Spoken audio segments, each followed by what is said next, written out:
Hi అండి, welcome to my channel. ఈరోజు మేము ఎక్కడికి వచ్చామంటే వైజాగ్లో ఉన్న తెన్నేటి పార్క్ చూడడానికి అయితే వచ్చాము.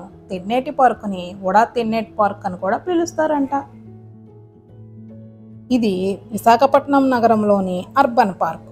అతి సుందరమైన అందం మరియు వినోద సౌకర్యాలకు ప్రసిద్ధి చెందిన నగరంలోని ఒక ప్రసిద్ధ తీర ప్రాంత ఉద్యానవనం. బంగాళాఖాతం వైపుగా ఈ పార్కు చుట్టుపక్కల తీర ప్రాంతం మరియు నగర దృశ్యంతో సముద్రం యొక్క విస్తృత దృశ్యాలను మనకు అందిస్తుంది. పార్కింగ్ అయితే ఎటువంటి ఇబ్బంది ఉండదు. ఇప్పుడు మా బుడ్డి బండిని పార్కింగ్ చేసి తెన్నేటి పార్క్ లోపలికి అయితే వెళ్ళిపోతున్నాం. ఈ పార్కు రాజకీయ నాయకుడు, స్వాతంత్ర సమరయోధుడు అయిన తెన్నేటి విశ్వనాథం గారి పేరు మీద ఈ పార్కు పేరు పెట్టారు. పార్కు ప్రాంగణంలో ఆయన విగ్రహాన్ని కూడా ఏర్పాటు చేశారు. తెన్నేటి విశ్వనాథం గారి పేరు పెట్టబడిన ఈ పార్కు సందర్శకులకు నిర్మలమైన వాతావరణాన్ని అందిస్తూ పచ్చదనం చక్కగా నిర్వహించబడుతున్న ఉద్యానవనాలు మరియు నడక మార్గాలను కూడా కలిగి ఉంది. అదనంగా తెన్నేటి పార్కు పిక్నిక్లు, కుటుంబ విహారయాత్రలు మరియు పర్యాటకులను ఆకర్షిస్తుంది.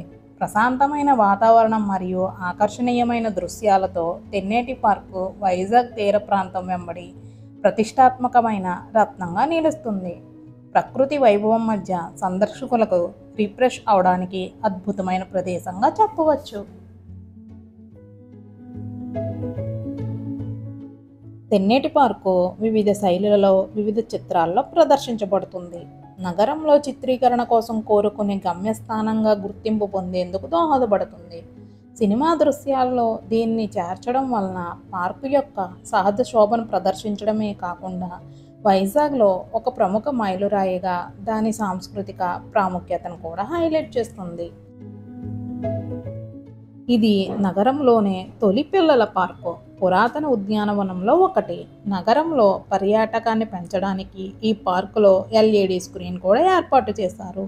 పర్యాటక ప్రయోజనాల కోసం తెన్నేటి పార్కును ఇటీవల పునరుద్ధరించారు. ఇక్కడ నుండి పార్కు వెనుక ఉన్న కైలాసగిరి కొండలకు కూడా వెళ్ళవచ్చు. పార్కు టైమింగ్స్ వచ్చేసి ఉదయం 6 గంటల నుండి రాత్రి 9 గంటల వరకు తెరిచి ఉంటుంది. పార్కులోకి ప్రవేశించడానికి ఎటువంటి టికెట్ తీసుకోనవసరం లేదు. కానీ హుదూద్ తుఫాన్ కారణంగా ధ్వంసమైన ఈ పార్కును అభివృద్ధి చేయడానికి ఉత్తర అమెరికాకు చెందిన గీతం పూర్వ విద్యార్థులు కలిసి సుమారు 60 లక్షల రూపాయలు విరాళంగా ఇచ్చారంట. తెన్నేటి పార్కు సముద్ర మట్టానికి దాదాపు 100 మీటర్ల దూరంలో ఉంది. పార్కు వెనుక నుండి బీచ్ గాలులతో పచ్చదనాన్ని ఆస్వాదించవచ్చు. ఇది బీచ్ యొక్క అద్భుతమైన వీక్షణను అందిస్తుంది. ఆహ్లాదకరమైన మనసును పొందడానికి ఈ పార్కు ఉత్తమమైన ప్రదేశంగా చెప్పవచ్చు. సాయంత్రం పూట లైటింగ్తో పార్కు మరింత ఆకట్టుకుంటుంది. ఈ ఉద్యానవనం సముద్ర తీరంలో పర్వతం మరియు సముద్రం యొక్క సుందరమైన రీతిలో ఉంచబడింది.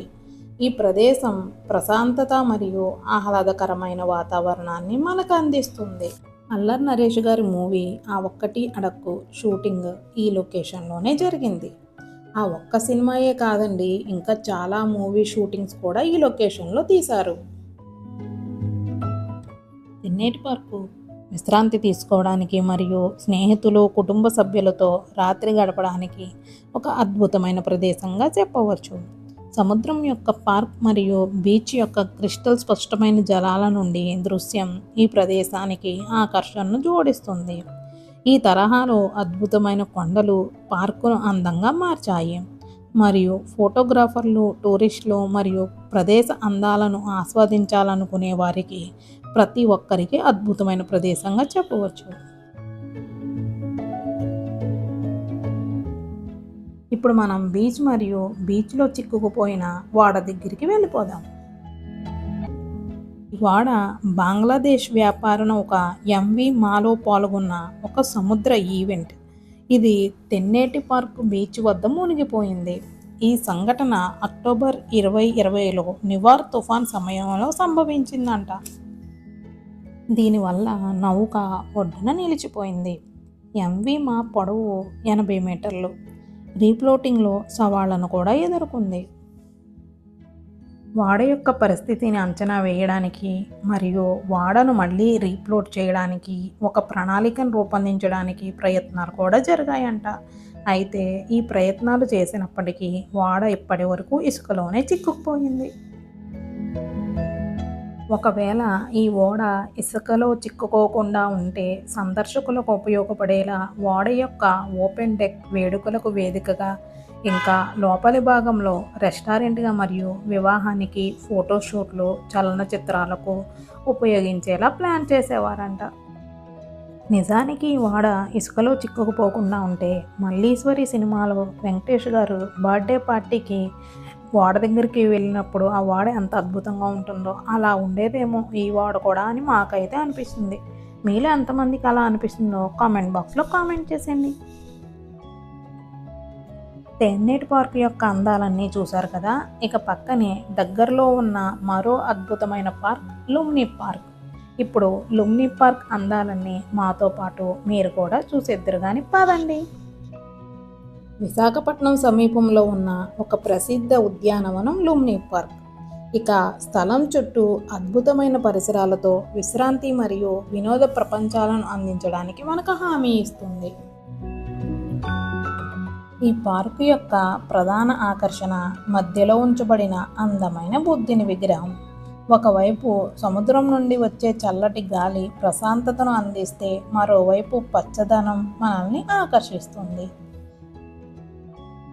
మీ వయసుతో సంబంధం లేకుండా మీరు ఈ పార్కులో మంచి సమయాన్ని గడపవచ్చు.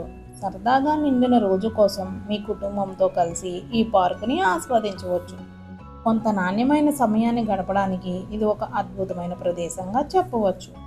అనేక రకాల పూలతో సంభాషించడానికి గార్డెన్ని సందర్శించండి.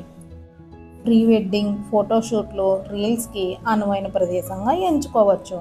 ఇక్కడ పిల్లలు ఆడుకోవడానికి ఉద్యానం మరియు వివిధ రకాల స్వింగులతో పూర్తిగా అమర్చబడి ఉంది. మనకి వాకింగ్ చేసుకోవడానికి వాకింగ్ ట్రాక్ కూడా ఉంది.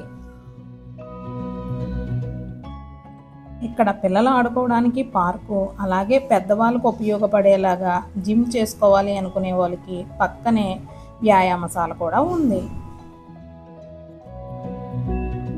ఈ పార్కు వారమంతా తెరిచి ఉంటుంది. ఉదయం 9 గంటల నుండి సాయంత్రం 7 గంటల వరకు ఉంటుంది. పార్కింగ్ కూడా ఎటువంటి ఇబ్బంది లేదు. అలాగే టికెట్ అయితే పెద్దవాళ్ళకి 10 రూపాయలు, చిన్నపిల్లలకి 5 రూపాయలు. నేనండి తెన్నేటి పార్కు మరియు లుంబిని పార్కు యొక్క అద్భుతమైన అందాలు. ఈ వీడియో మీకు నచ్చింది అనుకుంటే లైక్ చేసి, షేర్ చేసి, సబ్స్క్రైబ్ చేసుకోండి మా ఛానల్ని. Thank you for watching the video. మళ్ళీ నెక్స్ట్ వీడియోలో కలుసుకుందాం.